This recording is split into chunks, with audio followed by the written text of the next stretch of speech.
Hi everyone! So welcome again to my YouTube channel, Arte Bapa. Dito, malalaman natin, matututo kayo ng technique so, kung nagsisinungaling yung client or hindi.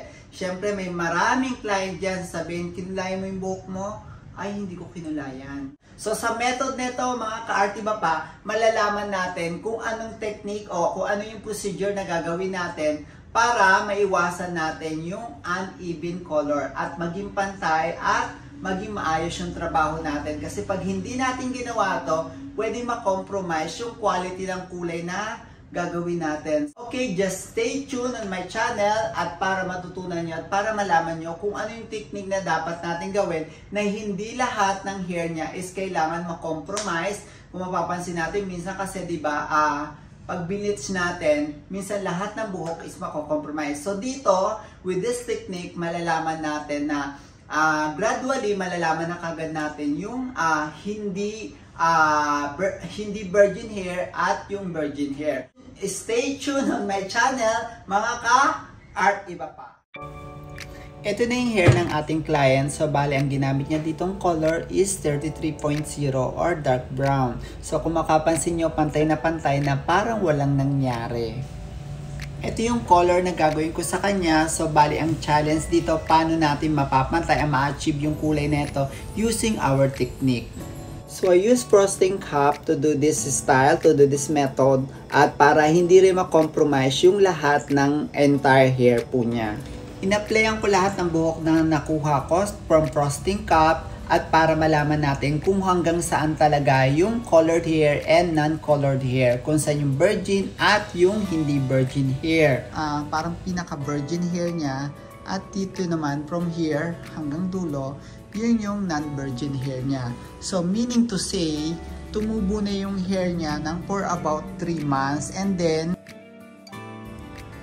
finally reveal na yung non-virgin hair and over-treated hair.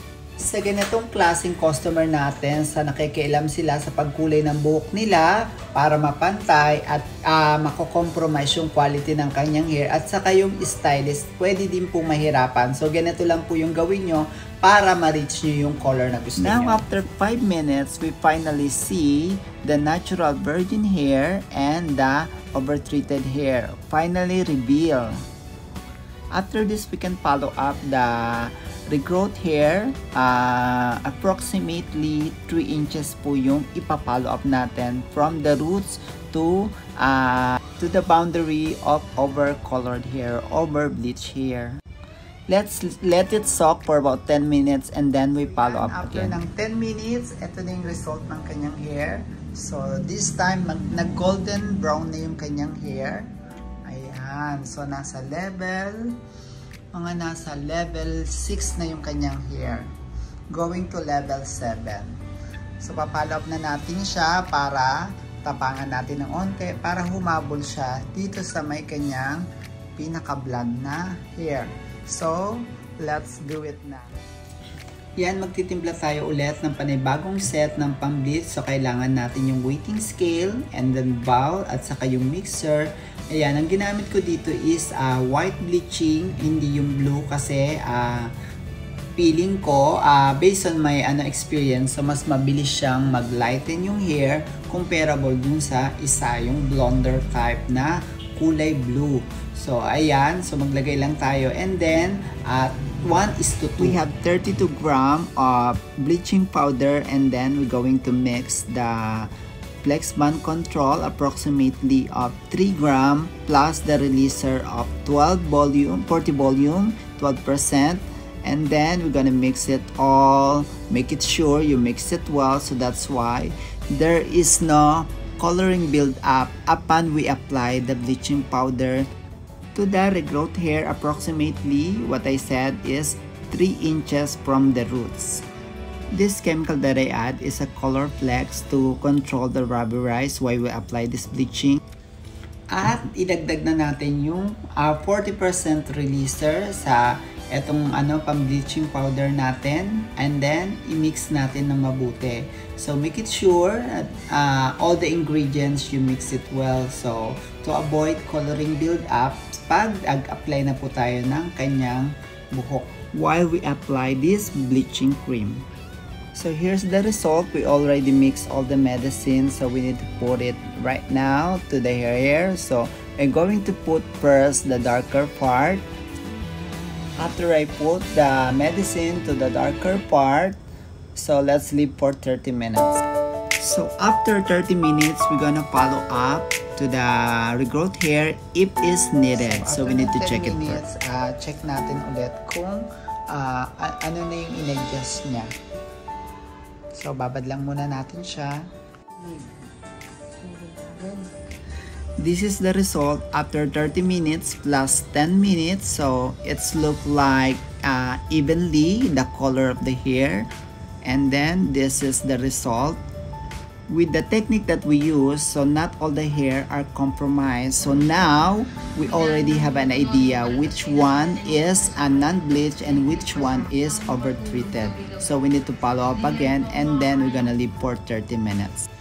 So I use Bremwood coloring shades with the number of 8.61 or pulper ash. Here's the final result after our bleaching for several times from roots to ends, and after we do the frosting cup technique. So this is the result.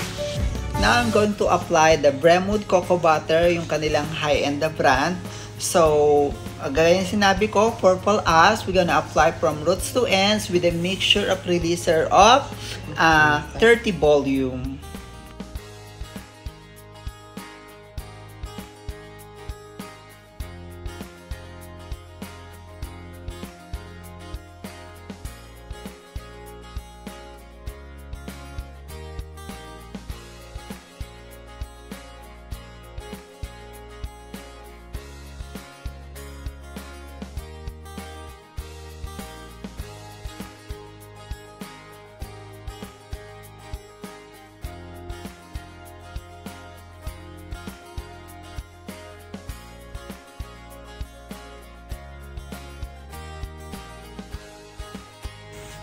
Now we already applied the hair coloring cream, purple ash from roots to ends. So let's let it soak for 30 minutes and then let's rinse.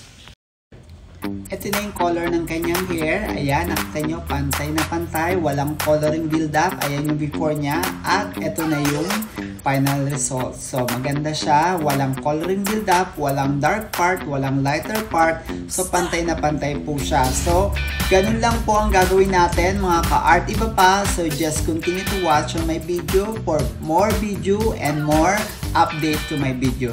So, see you again on my next video dito pa rin sa aking YouTube channel na Art Iba Pa. Bye-bye guys! See you again on my next vlog. Thanks again for my friend and client for 2 decades, and thanks for allowing me to video your hair. So, this is me, Ardela Santos. Kung ketchup ka lang, dapat tubas ka ng hot sauce! Bye-bye!